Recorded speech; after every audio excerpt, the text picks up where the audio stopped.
Olá, meus amigos dos terceiros anos. Hoje nós vamos dar início, tá, à nossa quarta aula do terceiro bimestre, tá? Hoje nós vamos trabalhar um conteúdo bem diferente, tá certo? Que se chama xadrez, tá? O conteúdo esse que muitas pessoas utilizam, né? Principalmente na questão de coordenação motora, na questão de raciocínio lógico, tá certo? Então, eu espero que a aula seja bem interessante para vocês, dos terceiros anos. Espero que vocês estejam bem também, com saúde e em paz, e todos fiquem abençoados por Deus, tá? Vamos lá dar início à nossa aula sobre xadrez. Primeira coisa que a gente vai analisar aqui, logicamente, como todo conteúdo, na maioria das vezes, é a história do xadrez, tá? A origem do xadrez é certamente o maior mistério existente no mundo. Infelizmente, os historiadores não conseguem chegar a um consenso sobre o lugar de onde se originara o xadrez. O documento mais antigo, para vocês terem ideia, é provavelmente uma pintura no Egito. Olha aí como é antigo, né? E ao que parece, essa pintura representa duas pessoas jogando xadrez e data de aproximadamente 3 anos antes de Cristo. Ué, né? E existe também, gente, hoje a teoria mais aceita é que ele se originou na Índia por volta do século VI, tá? Depois de Cristo. Era conhecido como jogo do exército ou chaturanga e podia ser jogado com 2 ou mais jogadores. A outra versão bastante aceita para a origem é de que ela tenha se originado na China entre meados de 2204 e 2203 a.C., por Shan Xin, um líder militar, para dar às suas tropas algo para fazer no acampamento do inverno. Um jogo conhecido como Go, que tem um rio, um canhão, um cavalo, uma torre e um rei, um peão e um bispo. Sendo que estas 4 últimas peças se localizam na mesma posição do xadrez ocidental.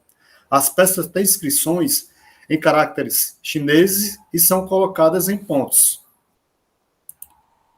Não, mas existem vários tipos de xadrez: xadrez ocidental, xadrez chinês, xadrez japonês, né? Xadrez coreano, xadrez burmês, xadrez cambojano, xadrez tailandês, xadrez malaio, xadrez indonésio, xadrez turco e possivelmente até xadrez antíope. Todos têm em comum certos aspectos como o objetivo de dar checkmate ao rei. Todos têm o rei no centro, uma torre no canto, um cavalo próximo a ela e peões em frente. E os movimentos dessa peça idênticos ou quase idênticos ao xadrez ocidental, ok?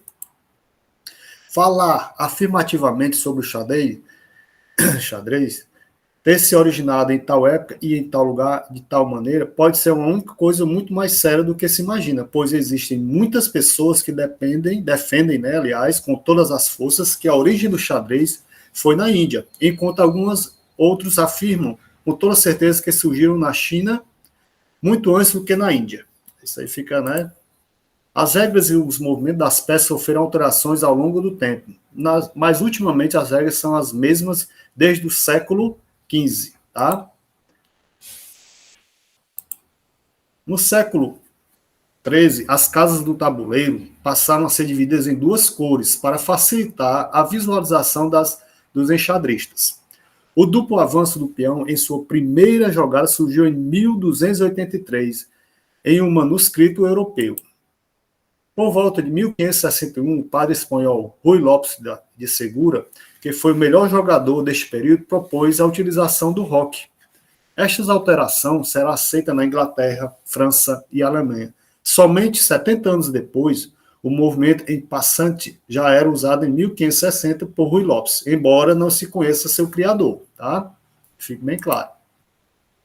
As curiosidades do xadrez. O xadrez, a música e a matemática são os únicos setores da atividade humana em que se conhece casos de crianças pródigos, né, os prodígios, ok? O campeão nacional absoluto mais jovem de todos os tempos, de todas as modalidades esportivas, é o jogador de xadrez. Trata-se do peruano Júlio Granda Zúñiga. Campeão nacional, 6 anos de idade. Será que o cara era inteligente, hein?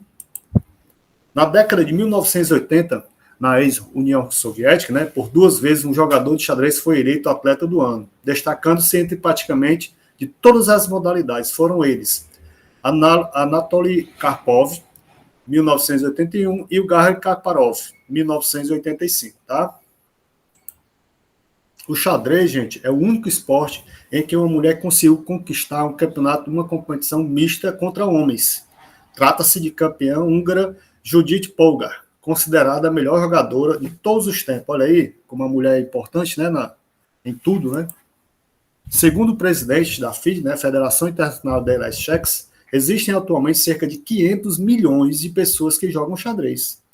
O xadrez é a disciplina escolar obrigatória na Romênia e as notas em matemática dependem em 36% do desempenho no xadrez. Ou seja, o xadrez ele ajuda, né, a melhorar a coordenação motora, raciocínio lógico.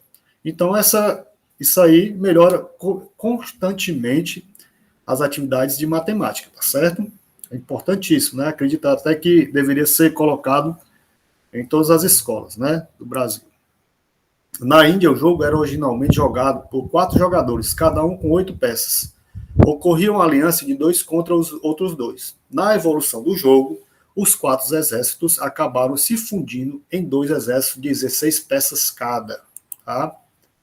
Qual é o objetivo do jogo de xadrez? Preste bem atenção, tá certo?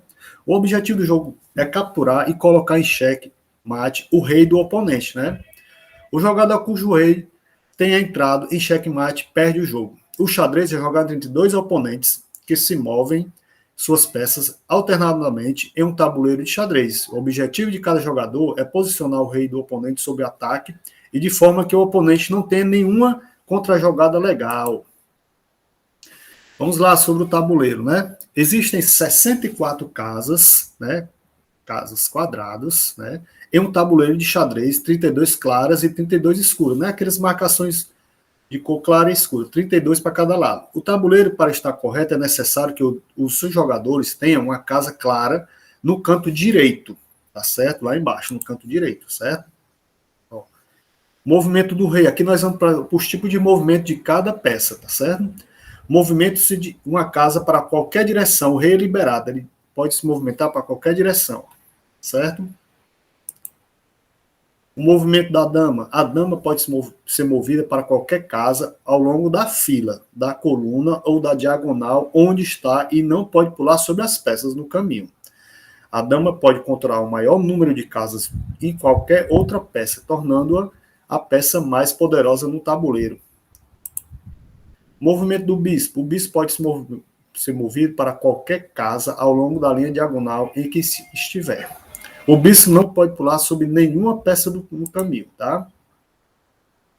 A torre. A torre pode ser movida para qualquer casa ao longo da linha, vertical, horizontal, e que estiver a torre não pode pular sobre nenhuma peça no caminho, tá? Movimento do cavalo. Movimenta-se 3 casas em L e é a única peça, preste bem atenção, que pode pular por cima das outras. Ok? Então, gente, espero que vocês tenham gostado na nossa aula aí sobre o xadrez, tá? Espero que vocês estejam bem, né? Na santa paz de Deus, com saúde e paz, não só você, com todos os familiares, tá certo? E até a próxima aula. Um abraço para todos e todas.